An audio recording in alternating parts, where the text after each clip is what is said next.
previously on We Live Here. Even when the sidewalks are open, I think the balls and the pots and the gates in the middle of the street suggest you really shouldn't be on that street unless you have some business there. You know, there's an intimidation factor to all of this, which is one of the mechanical sort of consistencies across all of these.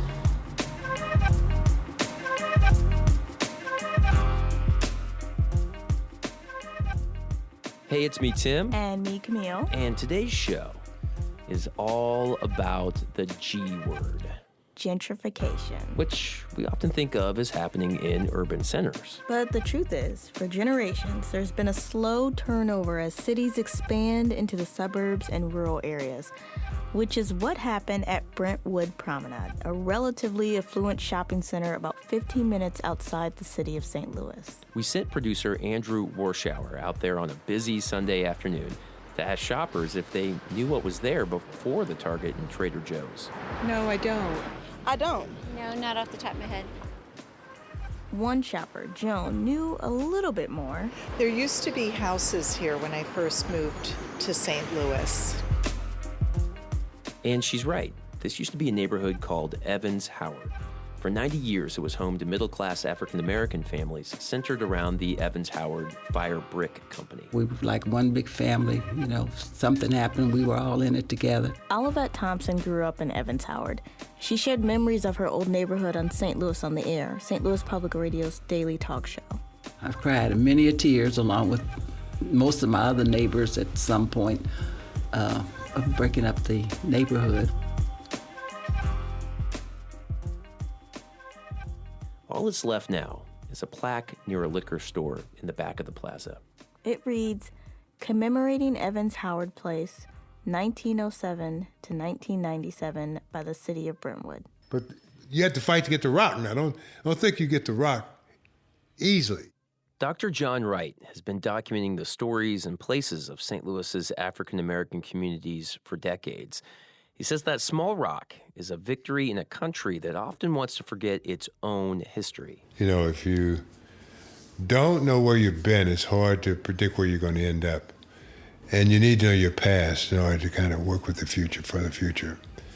And the more we know, black and white, know about the history of an area, a community, the better prepared to deal with the day. The story of Evans Howard Place has been acted out countless times in St. Louis and across the rest of the country.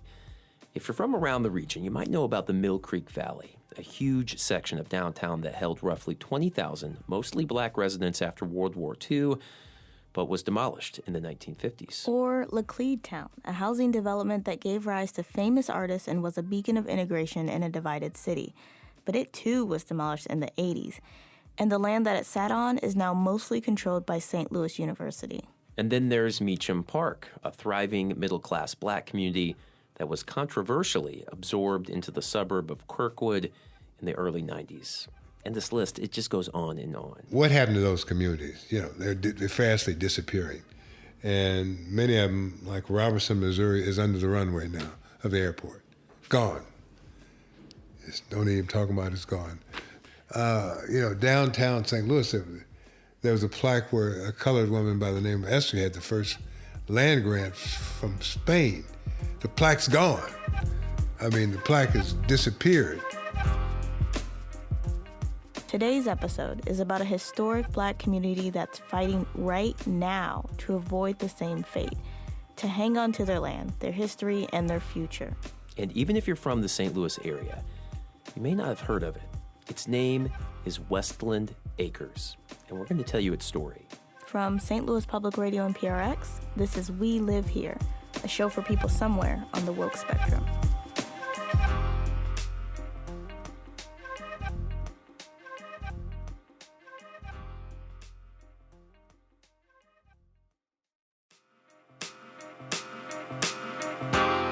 Westland Acres is a small neighborhood located about a 40-minute drive west from downtown St. Louis. It never incorporated and is split between two of the wealthiest suburbs in the region, Chesterfield and Wildwood. Remember those names. They'll come up a little later. The story of Westland Acres goes way back to the time when Daniel Boone settled Missouri in the late 18th century, and yet it's still not well known. Dr. Wright first heard about Westland Acres himself when he led recreation trips in the 60s. And I used to take the kids I had out to Ellisville for skating. And some of the kids from Westland used to skate there. And all I knew, the whites referred, there's a place they call Little Africa on the hill. Westland Acres is named for William West, the patriarch of a black family that's lived on the land for more than 200 years. Located on a hill, the neighborhood is quiet and pretty forested.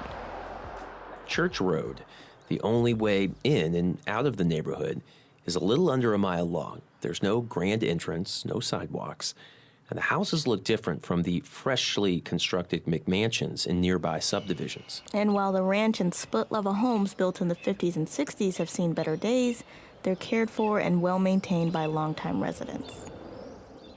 My name is Doris Fidmont Frazier. I married a man from this area in 1950. I've been here ever since.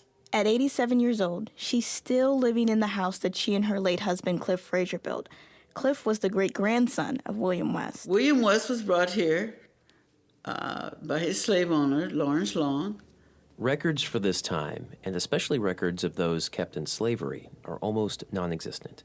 But we do know that Lawrence Long came to Missouri from Kentucky in 1797, while the area was still under Spanish control, and that one of Long's family slaves was William West. Who William West's mother or father, if they were along with him. Or, all we know is that he married a lady by the name of Matilda Webster.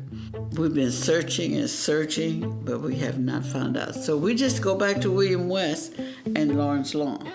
In 1881, 16 years after the state of Missouri voted to abolish slavery, William West spent $665.15 to buy 133 acres of property that belonged to his former owners. That's double what white landowners had paid for the exact same land just weeks before.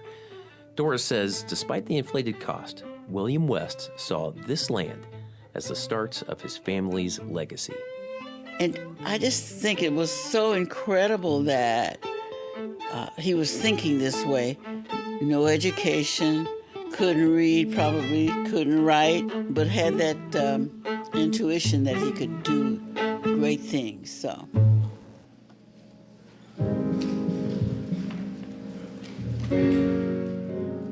At the heart of the community West built is Union Baptist Church, which is still where a lot of collective history is kept.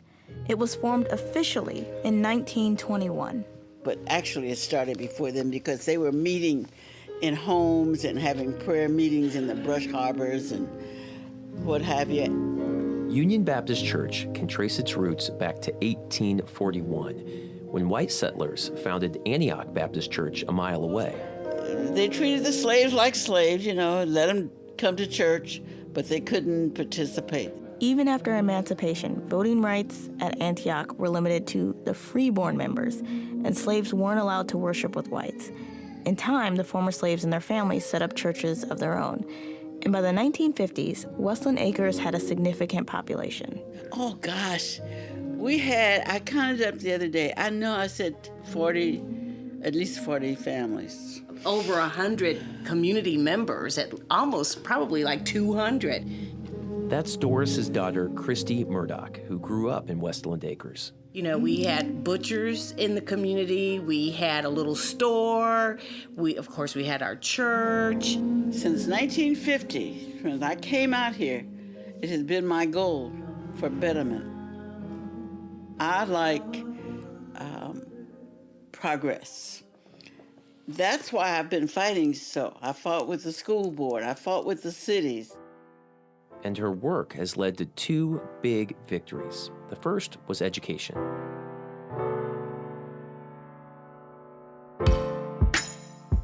There used to be a small 2-room schoolhouse that didn't desegregate until 1963, 9 years after Brown versus the Board of Education. I said, not one of you sitting in this room on this board would send your kids to a 1-room school in this day and age. The second victory was the paving of Church Road. For many years, the community was relatively isolated. Church Road was and is the only way in and out of the community. and up until 1967, it was a dirt road. But Doris worked with the county to get it paved. All the way from the bottom of the hill all the way up. We had a big celebration when we dedicated the road. Oh yeah, big deal, big deal. The county supervisor at the time described paving Church Road as a path to a better tomorrow. And as Christy remembers it, around that same time, things began to change. It's quite impressive. When I grew up in this area, this was all pretty much farmland and very sparsely populated. You know, people lived out here, but you would have to drive a good while to get to the next community or neighbor. Subdivisions popped up on what used to be farm fields. Then came municipal governments. In 1988, the city of Chesterfield incorporated and annexed the northern half of Westland Acres. 8 years later, a newly formed city called Wildwood annexed the southern half. Now, we have people all around us, especially our Westland Acres community. We have, you know, upwards of 800 to million and multi-million-dollar homes that really have surrounded us. And while the area around them has grown, the population of Westland Acres has shrunk. There's about 22 to 25 residents that live currently in the community, and that's within like 8 homes, 8 or 9, right. 8 or 9 homes. There's nothing that has transpired on this hill in the last 50, 60 years outside of a paved road. We do have cable now, and we do have, what else? Oh, trash service, you know? But yet we're paying, my mother's paying, and all the other members are paying like we're getting all the other amenities that everybody else is getting, you know, and we're not. There's no gas service, no sewer service, and even with all the new developments around them, residents of Westland Acres still have to get their water from a well. Since all of this development, I'm telling you, the water just ain't as good as it used to be. Westland Acres receives police, planning, and trash services from local governments. But officials say the cost of connecting other basic utilities falls to the homeowners, which is not a huge deal if you're a developer building a brand new subdivision loaded with really expensive homes. But it's a cost that's out of reach for current Westland Acres residents. I mean, seriously, all around us, we have water, we have everything that we want, but somehow we've been skipped over. And every time we reached out and we would get so far, we would be shut down. And I will say that one of the greatest accomplishments of this community is the fact that you were able to drive up here on a paved road. Most of Westland Acres neighbors aren't even aware of the community or what life is like at the top of the hill. We stopped by the Arbors at Kerr's Mill, a development that sits at the base of Church Road. The homes in the subdivision feature large backyards, 3-car garages, 4 bedrooms, and 3.5 bathrooms. Brad Cross just moved into the neighborhood. Is that what it is back there, called Westland Acres? In fact, my real estate agent was like, have you ever heard of Church Road? And I said, no, tell me about that. The lowest listed price for a house in Brad's neighborhood is $600,000. Though she grew up in Westland Acres and still goes to church at Union Baptist, Christy lives in Kirkwood, just a few cities over. And it would be a struggle for me to live in this area. To have the type of home and residential equivalency, there would be no way. Meanwhile, all the high-end development has caused property taxes in Westland Acres to skyrocket. I'm turning 87. My property taxes went from like $2,000 when we first moved out. They're over $10,000 now for the property that we have. One of the things that our family members struggle with each and every year is how do we pay for these property taxes? My mother always has a statement. She says, I'm land rich and money poor. Residents don't want to be the next Evans Howard or Mill Creek Valley. Others share their worry. The Missouri Alliance for Historic Preservation has put Westland Acres on its list of endangered properties for the past 2 years in a row. Bill Hart is the organization's director. He says the only way to save a community like Westland Acres is tax abatement. In this case, freezing tax rates at pre-development levels. We do it for rich developers. We do it far less, obviously, for people who are struggling to make ends meet. St. Louis County Assessor Jake Zimmerman says Missouri used to have just such a program. It wasn't much, but it was enough to keep people in their homes. And unfortunately, the folks who run the legislature, even as they claimed they were trying to reduce the tax burden on Missouri's citizens, they got rid of these safety nets. Meanwhile, the tax bills for Westland Acres keep getting bigger. What's that thing on TV you can ask for money and... the GoFundMe? The GoFund. Yeah. Well, it was done without really talking to me about it, but one of the younger heirs did it. And you'd be surprised some of the responses. You need to get a job. Sell the land. You don't need that land. You don't need... It was just awful what people think of you. The descendants of William West keep reaching out for new ways to hold on to the legacy he planted more than 200 years ago. And their plan may surprise you. It comes with a bit of a twist. Because Westland Acres' fight to save the community doesn't hinge on keeping developers out. It actually hinges on bringing in a development plan of their own. We've been here for over 200 years. And look at us, and look at them. Doris Frazier and her family have had a long-standing vision to preserve the legacy of William West. We wanted a community where all levels of incomes could live together and all races of people could live together. That was our dream. Doris is talking about more housing, and not just McMansions, but homes built for every income level. Something that would not only make the expensive area more inclusive, but Christy says it would also solve a lot of the neighborhood's problems. They would have to bring in the sewers. They would have to bring in, water. They would have to bring all the amenities to provide for a community of 100 to 200 homes. Younger families could move back to the area. Taxes would be spread across a larger population, and the community's history would be preserved. In the mid-90s, the community came close to realizing this vision.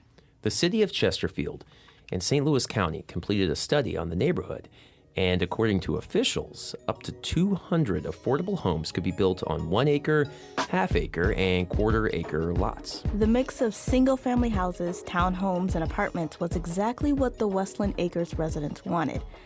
Their wealthy neighbors, on the other hand, they were like, affordable? No, if you build affordable homes, that means that my property value is going to come down. We can't allow that. And the neighbors had the power to stop the plan. Here's how. Remember, Westland Acres is split between 2 municipalities, Chesterfield, which approved the plan, and Wildwood. Westland Acres wanted to move their entire community into Chesterfield so they could move forward with the mixed income development. 2 neighboring subdivisions were on board with merging with Chesterfield, but once the housing plan for Westland Acres came out, support for the move evaporated. Oh, we met with the city of Wildwood a lot, trying to get them to put us back into just the one city of Chesterfield. So we had many hearings and many meetings, but they wouldn't agree to it. While Chesterfield allowed for homes to be built on smaller lots, at the time, Wildwood required a minimum of a 3-acre lot. So essentially, houses would have to be built farther apart, which usually translates to fewer houses, bigger houses, and more expensive houses. And though they came close, Westland Acres couldn't get enough of their neighbors to support their bid to become part of Chesterfield exclusively, which is why the community still remains divided between the 2 cities today. Yeah, what I think is so amazing about that is that if you drive up on this hill today, you'll see many of the homes that were standing back then, and they're not the greatest homes. So any home that was going to be built in the 90s and any time thereafter would be a great improvement over what is currently standing now. And the word is that it was going to be affordable housing. And to me, it's just code word for, Section 8, ghetto housing and things like that. But we knew, and even today we know, that that's not going to fly. it mesmerizes me that they would prefer us living like this rather than building something that could potentially even take their value, their land value, higher. Because this is not bringing it up. It's not. So I'm wondering, what are they waiting for? There was another glimmer of hope in 2005. That year, the community worked with the city of Wildwood to place Westland Acres on its historic registry. According to Joe Vunich, the director of planning and parks for the city of Wildwood, the designation came with some benefits for any future development. Instead of a 3-acre density in Westland Acres, they could have a 1-acre density. And the new zoning laws would cut through a lot of red tape and help open the door for an affordable housing development. On top of that, street names, artwork, a log cabin, and a walking trail would all speak to the area's heritage. And oral history would be recorded and distributed to local schools and libraries. And a $100,000 donation would be made in Westland Acres' name to fund affordable housing in West St. Louis County. Anyone who lived in the neighborhood would know its roots. They will still know that this is Westland Acres and this came from an enslaved person at one time. And the family had enough forethought to perpetuate not only the economic magnificence of it, but the historical significance of it. And the family had a developer lined up. In 2008, we had everything laid out. I mean, it was perfect planning. The people were going to keep their homes. They were going to build homes for the people here, pay for the land. We were going to have a flourishing community. And of course, the bottom dropped out. And we've not been able to get up there since. Seeing their dream continuously close at hand and yet never fully realized has taken its toll. We have allies in the city of Chesterfield, allies in the city of Wildwood, but not enough to really make a difference and really put the power, and I'm talking about brain power, financial power, political power to bear, bring it to bear, so that this little African American community can realize the dream that my forefather had when he purchased it from his slave master. That's it. And the thing that gets me is that we were here before a lot of these folks. A lot of the folks that sit in the city councils, that sit on boards, that even built these new homes, we've been here for over 200 years. And look at us, and look at them. How come we can't achieve at least some of what they have? And we've never been able to do it, and I don't know why. And we've had people of prominence tell us, who do this type of thing, development, improvement of communities around the world. We've heard people say they have never encountered such difficulty as they have in this community. And I don't know why, except for maybe the fact that we're black and brown. My goal, and I will tell everybody, my goal is to see something happen before my mother closes her eyes. She just turned 87. And I would hate to see her close her eyes and see all of those years of hard work, labor, and love for this community not be seen. She always has this saying that, I want to smell my flowers while I'm still alive. Well, darn it, I want to see her to see this development while she's still alive. That would be her flowers. And we're not begging. Sometimes it just takes a little something else that we don't have. In the past year, Westland Acres residents have again begun working with realtors and developers. But after so many false starts, they're wary of sharing too many details at such an early stage. If there's one thing that we've learned in this entire process is that you have to know whom you can trust. Because we know that after all of these years, there's a reason why we have not been able to move forward with the development plan as we had hoped.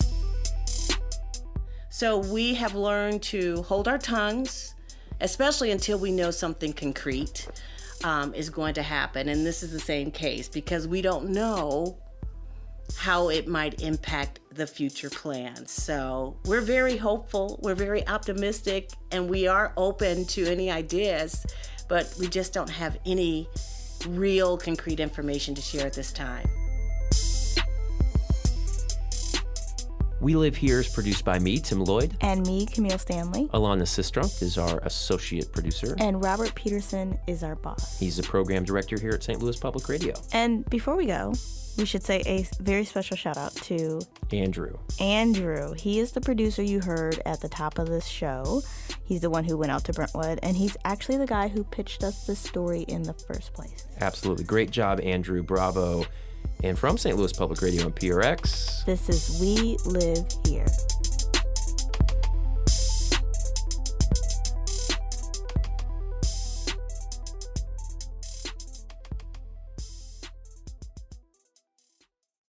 Support for this podcast comes from the Corporation for Public Broadcasting.